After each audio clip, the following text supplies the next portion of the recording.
GST return, ठीक है। आपने अकाउंटिंग कर ली, जी। ठीक है ना। अब जीएसटी रिटर्न की बात करते हैं। रिटर्न क्या होता है? जीएसटी रिटर्न एक statement of specified particular relating to business activity undertaken by taxable person during a prescribed period।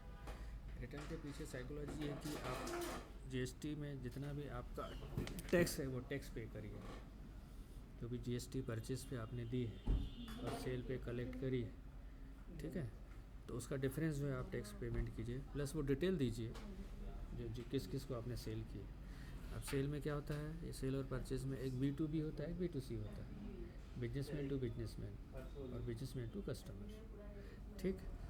तो जो बिजनेसमैन टू बिजनेस होता है उसको आईटीसी इनपुट टैक्स क्रेडिट लेने की पात्रता होती है। आपने परचेज पे 100 रुपये दिए, सेल पे 110 रुपये कलेक्ट किए, तो परचेज के 100 रुपये वापस कब होंगे, आपको छूट कब मिलेगी, जब आप भी रजिस्टर्ड हो और आपने रजिस्टर्ड पर्सन से ख़रीदा है, तो वो आपसे जो कलेक्ट करके जीएसटी डिपार्टमेंट को रिटर्न डालेगा तभी आपको उसकी छूट मिलेगी। तो दोनों पार्टियाँ, संबंधित पार्टियाँ अपने सारे डिटेल परचेज और सेल के पोर्टल पे डालती हैं, ठीक है। ये होता है जीएसटी रिटर्न। तो जीएसटी रिटर्न बेसिकली दो होते हैं, एक सेल का रिटर्न और एक जिसको GSTR1 बोलते हैं, है ना, और एक 3B होता है।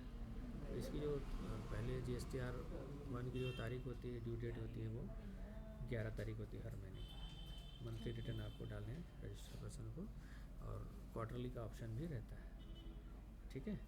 तो R1 में आप सेल के डिटेल डालते हो, तो सेल में आप B2B डालते हो और B2C डालते हो। तो जो B2B डालते हो वो 13 तारीख के बाद 14 तारीख को ऑटो पॉपुलेट हो जाते हैं पोर्टल पे, और 2B के रूप में जिनको आपने सेल किए उनको 2B के रूप में वहाँ परचेज दिखते हैं, ठीक है। एक शीट जनरेट होती है 2B, तो उसके आधार पे ही आपको आईटीसी मिलती है। जिन्होंने आपका रिटर्न डाला है R1 में और आपको वो दिख रहा है तभी आपको आईटीसी मिलेगी, जो आपने 100 रुपये दिया है। तो 3B में आप वो सेल और परचेज टोटल डालेंगे, उस पर टैक्स आई है कितनी वो डालेंगे, तो सेल में से टोटल सेल की टैक्स में से टोटल सेल की परचेज माइनस कर देते हैं, बाकी का चालान पे करना पड़ता है। तो परचेज का वो अमाउंट माइनस करेंगे जो 2B पे दिख रहा है, ना कि जो बिल आपके पास, क्योंकि चांसेस है कि कई लोगों ने रिटर्न नहीं डाले होंगे या उस तारीख के बाद भी डाले होंगे, तो वो लेट से अगले महीने आपको उसकी पात्रता मिलेगी इस महीने में, ठीक है। तो ये होता है। There will be a common e return of सारे रिटर्न जो CS और IGST देखा है उसके लिए कॉमन रिटर्न जाएगा। What if return not file in any previous period, अगर रिटर्न फाइल नहीं करेंगे तो क्या होगा, shall not be allowed to furnish return for tax period, तो बाद में आप रिटर्न नहीं डाल सकते, उस महीने उसकी छूट नहीं मिलेगी। What if there is no business during period, अगर बिजनेस नहीं हुआ है तो रिटर्न डालना ही है, चाहे वो नील रिटर्न हो। भाई 0 परचेज 0 सेल हुई है लेकिन रिटर्न डालना ही पड़ेगा अपने को, ठीक है। तो return process summary, furnish detail of outward supply on 10th, outward supply मतलब sale, furnish detail of inward supplies on 15, ठीक है। Modified detail of outward supply by 17, इसमें अगर कुछ आपका डिफरेंसेस आ रहा है परचेस और सेल का तो उसको आप 17 तारीख तक मॉडिफाई कर सकते हो। किसी का मिसिंग है तो वो डाल सकते हो, कम ज़्यादा है, बिल नंबर में मिस्टेक है, टैक्स अमाउंट में डिफरेंस है, तो उसको मॉडिफाई कर सकते हो। Monthly return by 20 of following month, हर महीने की 20 तारीख को जो मंथली 3B रिटर्न है तो उसमें आपका फाइनल चालान जनरेट हो जाएगा। एनुअल रिटर्न बाय 31 दिसंबर, एक इसके अलावा एनुअल रिटर्न होता है, साल भर में अगर कुछ मिस्टेक हुई है, मिसमैच हुआ है, कुछ मिसिंग हुआ है, तो एनुअल रिटर्न में आप उस चीज़ को सॉर्ट आउट करके दूर कर सकते हैं, ठीक है।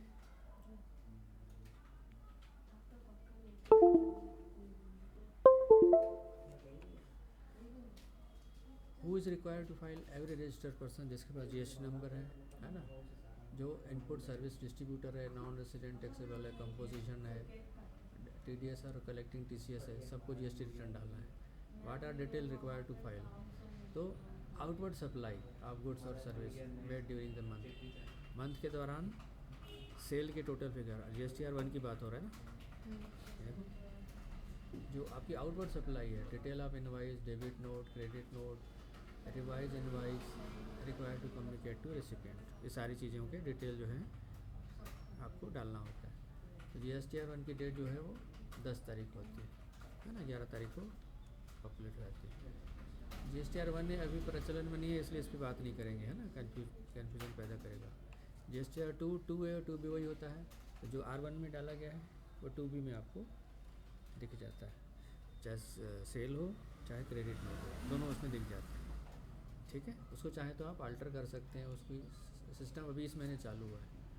Mismatch but outward and inward supply, तो जो मिसमैच मिलेंगे उसको 17 तारीख तक जैसे अपन ने बात की उसमें आप उसको ठीक कर सकते हो। अब monthly return for normal tax payer, अब टैक्स पेयर के भी टाइप होते हैं। जब आप नया GST नंबर लेते हैं ना, तो एक रेगुलर का होता है, एक कंपोजिट का होता है। और रेगुलर को ही GSTR 1 GSTR 2B छूट की पात्रता होती है ITC की, है ना, वो लोगों से टैक्स ले भी सकता है और उसको छूट भी मिलेगी। और जो कंपोजिट है, कंपोजिट टैक्स पेयर है, उसको छूट लेने की पात्रता भी नहीं है, तो उसको ITC भी नहीं मिलेगी और दूसरों से GST की सेल पे कलेक्ट भी नहीं कर सकता, दोनों है। ठीक है, और उसको रिटर्न जो है वो 3 महीने में एक बार डालना है कंपोजिट वाले को। और रिटर्न में भी वो जब ITC और वो नहीं मिलेगी तो उसको अपनी सेल पे 1% का चुपचाप चालान जमा कर देना है, 1% टैक्स, सेल का 1%। बाकी जो उसने इनपुट दिया है वो गया डूब गया, उसको नहीं मिलेगा। ठीक है, वो पूरा गवर्नमेंट के खाते में जाएगा। तो यानी उसको कंप्लायंस और प्रोसेस का जो है सुविधा मिलती है, टाइम की भी सुविधा मिलती है और कंप्लायंस प्रोसेस की भी सुविधा मिलती है। ठीक है, तो मंथली टैक्स पेयर मंथली जो है हर महीने की 20 तारीख को ये रिटर्न डालनी होती है।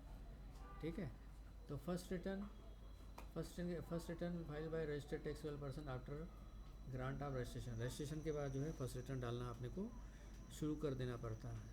अब what are the special point in first return, person has to be declare detail of outward supply made during the period of person liable to register till date of registration is granted, registration से पहले की detail भी है वो उसको first return में डालने होते हैं, है ना, तो उसने कब से बिजनेस शुरू किया था। ठीक है, क्वार्टरली रिटर्न फॉर वही कंपाउंडिंग टैक्स पेयर, वही कंपोजिट टैक्स पेयर के लिए जो मैंने बताया आपको। इसकी डेट थोड़ी अलग होती है, 18 तारीख होती है। ठीक है, 1% पे करने की डेट जो होती है वो, और इसका नाम है GSTR 4, इसका फॉर्मेट का नाम है GSTR 4। ठीक, अब TDS के संबंध में अपन इनकम टैक्स के साथ देखेंगे। TDS का अपन वर्किंग नहीं करते हैं अपन। एनुअल रिटर्न कौन भरेगा, जिसकी टर्नओवर जो है ना 2 करोड़ से ऊपर है, उसी को एनुअल टर्नओवर डालने की कंपलसरी है। तो उसके नीचे को ऑप्शनल है, डालेगा या नहीं डालना। ठीक है, इनपुट सर्विस डिस्ट्रीब्यूटर वही है पात्रता। कौन सा फॉर्म रहता है इसका, GSTR 9। ठीक है, what are detail required to file, detail of expenditure and purchase, detail of income and supply, detail of return reconciliation along with refund. वही अगर डिफरेंसेस आ गए हैं, मिसमैचेस हुए हैं, उसमें रिफंड निकलता है या कम पटा है तो उसमें और किस कौन कौन से छूट गए थे उसका डिटेल डाल के उसका रिटर्न टैक्स पटा दीजिए, या ज़्यादा पटाया तो वो डिटेल देते हुए आपको रिफ़ंड भी मिल जाएगा। ठीक है, तो इसकी ड्यू डेट जो होती है हर साल की 31 दिसंबर होती है।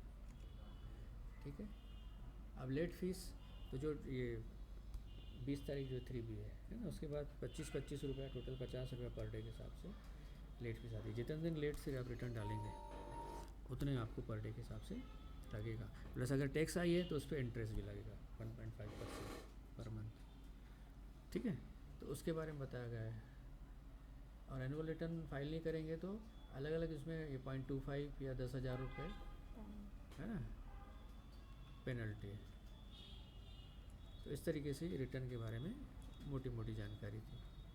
ठीक है, तो अब